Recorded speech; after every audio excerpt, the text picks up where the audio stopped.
दोस्तों, मेरा नाम समर है और उन दोनों ड्राइविंग का काम करते करते हुए मुझे एक दशक बीत गया था।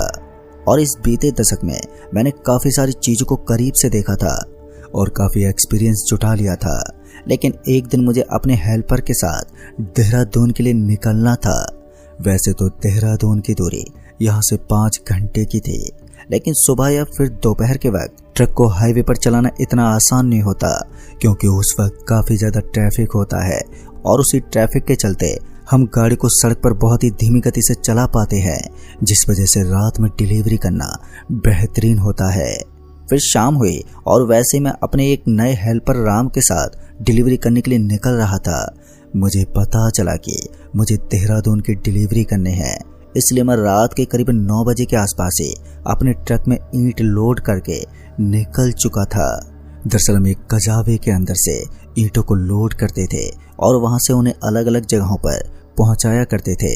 हमारी खुद की ट्रक थी और डिलीवरी का एड्रेस हमें जो बताया जाता था, हमें बिल्कुल उसी स्थान पर एकदम सही वक्त पर डिलीवरी को पूरा करना होता था। और अगर हम टाइम पर नहीं पहुंचते तो फिर हमें काफ़ी सुनने को मिल सकती थी। और इस वजह से मैं बिल्कुल भी नहीं चाहता था कि मुझे किसी की डांट सुनने को मिले। मुझे जिस जगह का एड्रेस दिया गया था, मैं वहां से अब अपनी ट्रक को लेकर निकल चुका था और अब हम करीब 2 घंटे का सफर भी तय कर चुके थे। सब कुछ एकदम ठीक ठाक ही चल रहा था, लेकिन तभी हमारे पेट में अचानक ही चूहों ने आतंक मचा दिया। यानी कि हमें काफ़ी जोर की भूख लगने लगी। लिहाजा मैं अपने हेल्पर राम के साथ तुरंत ही ट्रक को एक ढाबे के पास ले गया। तो मैंने देखा कि वहां पर खाना खाने का उचित और बढ़िया सामान मिलता था, इसलिए मैं तुरंत ही ट्रक से नीचे उतरा और अपने हेल्पर के साथ अंदर चला गया। अंदर जाने के बाद वहां पर बातचीत होने लगी। वो क्या था कि मैं हर किसी से बात करने लगता था और यही चीज मुझे बार बार नई जानकारी दिला देती थी। मैं कुछ ढाबे वाले से काफी देर तक बात करता रहा और इस वजह से मुझे पता नहीं चला कि आखिर कब वक्त बीत गया और रात के 11:30 बज गए। अब जो देहरादून पहुंचने का टाइम था वो रात के 3 बजे का हो गया था। यानी कि अब रात के 3 बजे हम फ्री होने वाले थे और उसके बाद 10 बजे के आसपास हम वापस से सुबह घर लौटने वाले थे। लेकिन अब इतनी रात हो गई थी तो मैंने सोचा कि अब हमें यहाँ से निकलना चाहिए, इसलिए मैं खाना वाना खाने के बाद वहां से निकलने लगा। तभी उस ढाबे में बैठे दुकानदार ने कहा, वैसे भाई साहब, आपने बताया नहीं कि आप डिलीवरी कहाँ पर करने वाले हैं। तो मैंने उनसे कहा, वो हम देहरादून के लिए निकल रहे हैं। मैंने सुना है देहरादून की तरफ निकलने वाला ये रास्ता काफ़ी छोटा है और हम इस रास्ते से जल्दी भी पहुंच जाएंगे। दोस्तों, मेरी बात सुनकर ढाबे पर बैठे उस आदमी का चेहरा एकदम से ही बदल गया और अब वो काफ़ी चिंतित दिख रहा था। उस आदमी के इस रिएक्शन को देखकर मैं भी थोड़ा हैरान था।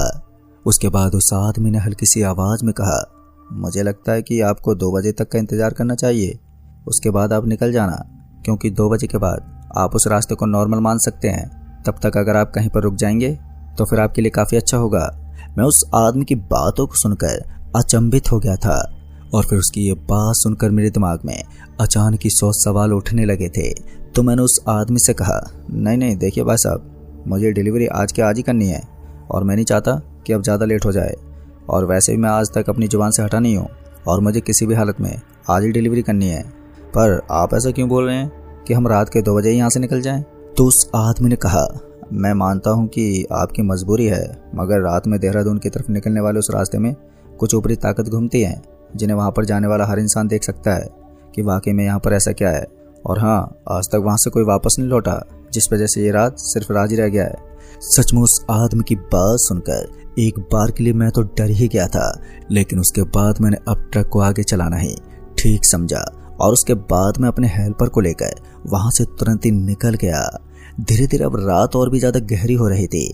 उसके साथ साथ मेरे अंदर हल्का फुल्का डर भी बैठने लगा था और सड़क के ऊपर एकदम सन्नाटा पसरा हुआ था। फिर इसी बीच हमारी नज़र सामने की तरफ लगे हुए एक बोर्ड पर पड़ी तो मैंने देखा कि वहां पर लिखा हुआ था, पुलिस चेक पोस्ट ठहरिए। और इसको देखकर मुझे ट्रक का ब्रेक लगाना पड़ा, क्योंकि मैं जानता था अगर मैंने ब्रेक नहीं लगाया तो फिर मेरे ऊपर बड़ा जुर्माना लग सकता है। जैसे मैंने ट्रक का ब्रेक लगाया तो मैंने देखा कि सामने की तरफ मुझे एक पुलिस वाला बैठा हुआ नजर आ रहा था और उस पुलिस वाले को देखते ही मैं उसे आवाज़ देते हुए बोला, सर जी, रास्ता क्यों बंद कर रखा है? मेरी बात को सुनकर उस पुलिस वाले ने मेरी तरफ देखते हुए कहा, इस रास्ते पर नए हो क्या? तो मैंने अपनी गर्दन को हाँ में हिला दिया और जैसे मैंने उसकी तरफ अपनी गर्दन से इशारा किया तो उसने भी ट्रक को आगे ले जाने के लिए मना कर दिया और उसके बाद मेरी तरफ बढ़ते हुए बोला, देखो भाई साहब, रात के 2 बजे से पहले यहाँ पर कोई एंट्री नहीं है। मैं पहली बार एक ऐसा रास्ता देख रहा था जिसके ऊपर टाइम के मुताबिक ब्रेक लगाया गया हो। सच में उस वक्त मैं काफी हैरान था, लेकिन उसके बाद मैंने उस पुलिस वाले से जुबान लड़ाते हुए कहा, मगर मुझे अभी जाना है और डिलीवरी करनी बहुत जरूरी है। मेरी बातों को सुनकर उस पुलिस वाले ने कहा, अगर अपनी सलामती चाहते हो तो रात के 2 बजे के बाद यहाँ से निकल जाना, क्योंकि आगे के रास्ते में सिर्फ और सिर्फ बरगद के पेड़ हैं। इतना तो मैं जानता था कि ये पुलिस वाला मुझे किसी भी हालत में यहाँ से आगे नहीं जाने देगा, इसलिए मुझे कोई बहाना बनाकर ही जाना पड़ेगा। फिर उसके बाद उस पुलिस वाले से कहा, ठीक है सर, आप कहते हैं तो मैं इधर ही रुक जाता हूँ। फिर मैंने ट्रक को पीछे ले लिया। 20 साल से लगातार मैं ड्राइविंग का काम करता था, इसलिए मैं अच्छे से जानता था कि कौन सा रास्ता किस तरफ जाएगा। हालांकि आज से पहले मैं कभी भी इस रास्ते पर नहीं आया था, लेकिन मैंने सुना था कि इस रास्ते को 2 भागों में बांटा गया है। फिर उसके बाद मैंने ट्रक को पीछे ले लिया और काफी देर तक ट्रक को पीछे लेने के बाद मुझे एक बहुत ही कच्चा रास्ता नजर आया। दरअसल वो रास्ता वापस से इसी सड़क पर चढ़ता था। अब मुझे एहसास हो गया था कि वो सड़क भी कट जाएगी और रास्ता भी वापस पकड़ लूंगा जहां से उस पुलिस वाले ने रास्ते को बंद कर रखा था। उसके बाद मैंने ट्रक को उसी कच्चे रास्ते पर मोड़ दिया, लेकिन वो पुलिस वाला समझ गया था कि मैं रुकने वाला नहीं था।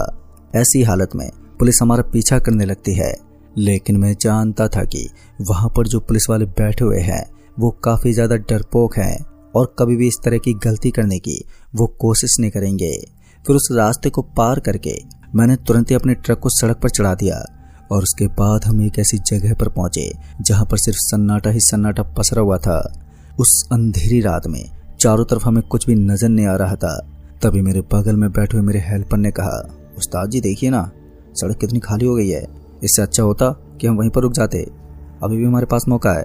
सड़क को इस तरह वीरान देखकर अब मेरे मन में भी हल्का फुल्का डर बैठ गया था और मैं भी चाहता था कि मैं यहीं पर रुक जाऊं, लेकिन मैंने सोचा कि अगर मैं ऐसा करूंगा तो फिर मेरे हेल्पर के मन में मेरे प्रति क्या विचार आएंगे। इसलिए मैं निडर होकर अपने ट्रक को चलाने लगा। मैंने हेल्पर को बस इतना बोल दिया था कि ऐसा कुछ नहीं होता और फिर ट्रक को आगे बढ़ाने लगा। अब मैं ट्रक को आगे बढ़ा चुका था और बहुत सारे बरगद के पेड़ों के बीच में पहुंच चुका था। एक बार के लिए जब मैंने ट्रक के बाहर की तरफ देखा तो एक अजीब सा सन्नाटा वहां पर मेरा इंतजार कर रहा था।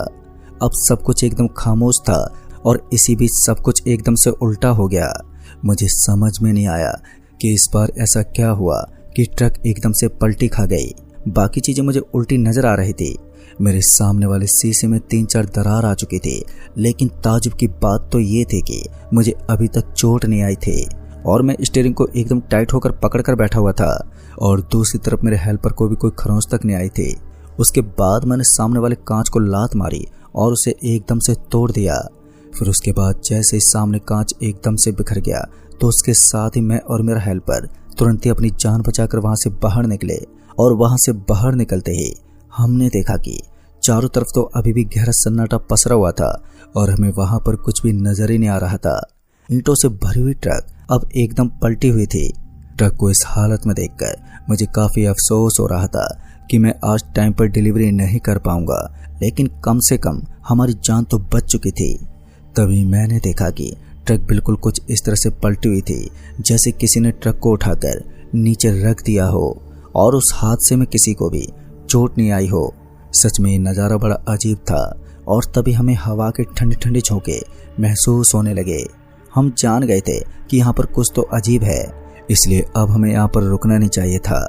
उसके बाद मैं और मेरा दोस्त हेल्पर हम दोनों वहाँ से निकलने लगे, लेकिन जैसे हम ट्रक से थोड़ी दूर आगे आए कि तभी मेरे हेल्पर ने पीछे की तरफ इशारा करते हुए कहा, देखिए उस्ताद जी, हमें सभी लोग सही कह रहे थे। यहाँ तो चारों तरफ सिर्फ और सिर्फ पुराने और अजीब से देखने वाले बरगद के पेड़ ही नजर आ रहे हैं, और वो भी ऐसे वैसे बरगद के पेड़ नहीं है। सभी के सभी एकदम टूटे फूटे और पूरी तरह से सूखे पड़े हैं। उसके बाद मैं अपने हेल्पर के साथ तुरंत ही वहां से निकलने लगा, क्योंकि मैं जानता था कि हमारे ऊपर कभी भी कोई खतरा मंडरा सकता है। इससे पहले कि हम वहां से आगे जा पाते, कि हमने देखा कि वहां के सबसे लंबे और घने बरगद के पेड़ के नीचे हमें एक आदमी लटकता हुआ नजर आ रहा था और उसे देखने पर ऐसा लग रहा था जैसे अंधेरे की छांव में सफेद रंग की पैंट पहने हुए कोई उस पेड़ से लटक रहा है। हमें ऐसा लग रहा था जैसे किसी ने यहाँ पर सुसाइड किया हो। उसके बाद हमारी हिम्मत तो नहीं हुई कि हम उसके और भी करीब जाकर देख सकें, लेकिन हम इतना तो समझ गए थे कि ये कोई आदमी नहीं बल्कि एक काली माया है। लेकिन हम अपने कांपते शरीर के साथ आगे की तरफ बढ़ते रहे। लेकिन हमारी किस्मत अच्छी थी जो हम कुछ देर के बाद ही उस रास्ते को काटकर एक कबीले के पास पहुंच गए। वहां पर नीची जाति के लोग रहते थे। उन्हीं लोगों की शरण में हम अपनी जान बचा पाए। उसके बाद जब हमने उन कबीले के लोगों को सारी बात बताई तो हमें पता चला कि दरअसल वहां पर किसी शैतान के बच्चे रात के 1 से 2 बजे के बीच में खेलते हैं और सुना है कि जब तक वो बच्चे वहां भटकते रहते हैं तब तक कोई भी इंसान उन्हें दखल नहीं दे सकता। कोई ऐसा करता है तो वो उसके साथ बहुत ही बुरा करते हैं। दोस्तों, उस दिन हमारी जान तो बच गई और उसके महज कुछ घंटों के बाद ही सुबह भी हो गई और सुबह होते ही मैं काफी ज्यादा नॉर्मल महसूस करने लगा। उसके साथ ही मेरी जान में जान आ गई थी और सुबह होने के बाद हमने क्रेन बुलाई और अपने ईंटों से भरे हुए ट्रक को लेकर वहां से देहरादून के लिए निकल गए। लेकिन दोस्तों, आज तक मैं ये सोचता हूँ कि उस दिन ट्रक पलटी होने के बाद भी कोई नुकसान क्यों नहीं हुआ और न ही हमें कोई खरोच तक आई। सच में ये बात एक हैरान कर देने वाली बात थी। पर दोस्तों, आज तक मैं कभी भी उस हाईवे से नहीं गुजरा, क्योंकि जब भी मैं किसी और हाईवे से गुजरता हूँ तो गुजरते वक्त मुझे उसी हाईवे की बार बार याद आ जाती है, जिसे सोचते मेरे दिल की धड़कनों में बुरी तरह से कंपन होने लगता है। तो दोस्तों, इस कहानी में बस इतना ही। कहानी आपको पसंद आई हो तो वीडियो को लाइक शेयर जरूर कर दें और साथ ही हमें नीचे कमेंट बॉक्स में जरूर बताएं। तो मैं आपका दोस्त राजकुमार जल्द ही मिलूंगा ऐसी एक और नई कहानी के साथ। तब तक के लिए बाय एंड टेक केयर।